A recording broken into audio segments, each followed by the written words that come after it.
Madam, I'm in general support of the rationale for the bill. However, I wish to seek some clarifications on clauses 17 and 18, which require designated buildings to provide emergency response plans and to have company emergency response teams. Specifically, I wish to ask what role SCDF will play to collaborate or partner with building managements to comply with the new requirements, and whether the burden being placed on the fire safety managers under the new scheme is perhaps a bit onerous. First, Madam, the new requirement for emergency, not just fire plans. Clause 17 amends Section 21 of the Act to require owners or occupiers of designated buildings to have in place not just a fire emergency plan, but an emergency response plan. The new requirement is supposed to obligate building management to cater for all emergencies, not just fires, that may cause injury or loss of lives. Earlier in the second reading speech, the Senior Minister of State mentioned that the emergencies should be fire-related, but I do not see this restriction in the legislation, so I'd appreciate if SMS could clarify further on the scope of the emergencies to be catered for. Clause 18 will amend Section 22 to require that buildings which are currently required to have fire safety managers shall also have competent company emergency response teams as part of emergency preparedness. Madam, the need to prepare for a response plan for emergencies is self-evident, and this is especially so in our high-density urban environment. In addition, the proximity of our homes, workplaces, and recreational spaces means that when emergency plans are drawn up for buildings, they should be able to respond to not just critical incidents from within the building, but those which could potentially come from nearby facilities and even the external natural environment. What then is SCDF's optimal collaborative role in emergency planning? Madam, the law currently places the responsibility for emergency planning squarely on the building owners and occupiers. Under the Act, as well as the Fire Emergency Plan Regulations 2008, they have to prepare and execute the emergency plans, conduct regular drills, and gather tenants to form fire safety committees. The role of the SCDF itself is reflected as issuing of guidelines about the contents of the plans, reviewing records, and so on. SCDF's role appears to be as regulator and auditor. Under this bill, building management will have an even more onerous statutory obligation with wider coverage to include non-fire emergencies, which will require more specialized expertise. What will SCDF do to assist building management in drawing up the required emergency response plans? Even though the building management should bear the primary responsibility for the plans, the benefits of SCDF being involved in drawing up the emergency response plans would be tremendous. SCDF could advise on matters which the building management has no knowledge or control over. Examples of such matters would include the potential emergencies from outside the building, which the management should plan for, whether there is potential to share emergency resources with nearby facilities, and even which open areas to use as assembly points, especially at a blistering pace of urban renewal.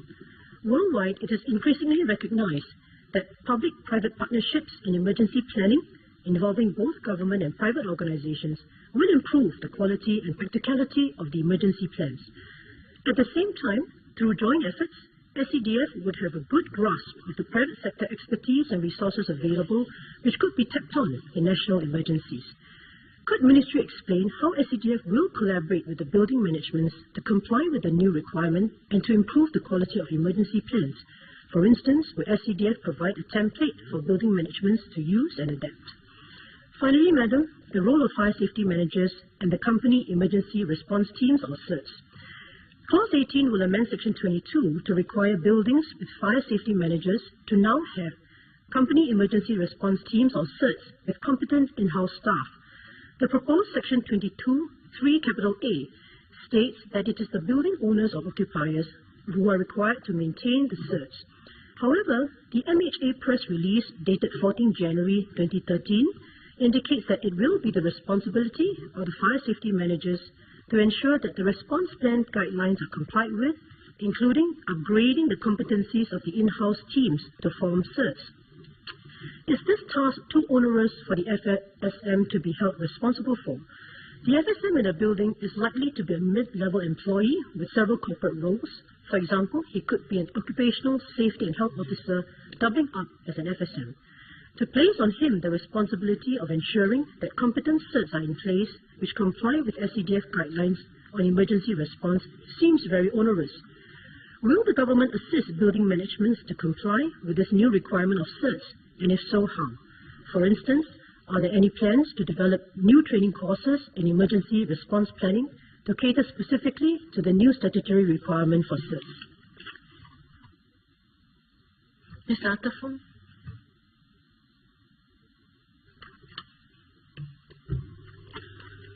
Thank you, Madam Speaker, for allowing me to speak on the bill. I welcome the bill's overall objective of raising the fire safety standards of buildings and premises and improving the level of fire safety in Singapore.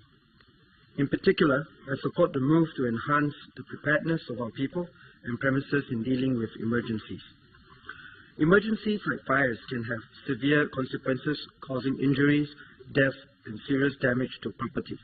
Hence, acting ahead of the curve and being proactive is important. However, I have some concerns whether the new requirements may be too onerous for premise owners. For instance, the emergency response plans covers both fire as well as fire-related emergencies. My question is, how will the owner know what types of emergencies he has to plan for? And in the first place, will the owner know how to draft such a plan? Or does he have to engage a consultant? What are, if any, the requirements for FSOs or fire safety officers for the various types of properties or buildings? Secondly, the formation of CERT requires manpower. Some businesses are already facing labor shortfalls. So I'm worried whether the industries, especially the SMEs, are able to cope with this requirement. Can the Minister clarify whether the premise owners are required to hire dedicated staff to form CERT? Also, who will conduct the training and how long is the training for? Lastly, while it is important for premise owners to adapt the ERP and CERT framework to provide a contingency plan and an immediate first response during emergencies, we should also target the general public to educate them on the importance of fire safety and prevention. May I ask what programs and initiatives does the Ministry have in place to educate the public on fire safety? I hope the Minister can address my concerns and assure members that the new requirements will not be onerous for the premise owners. With that, Madam Speaker, I support the bill.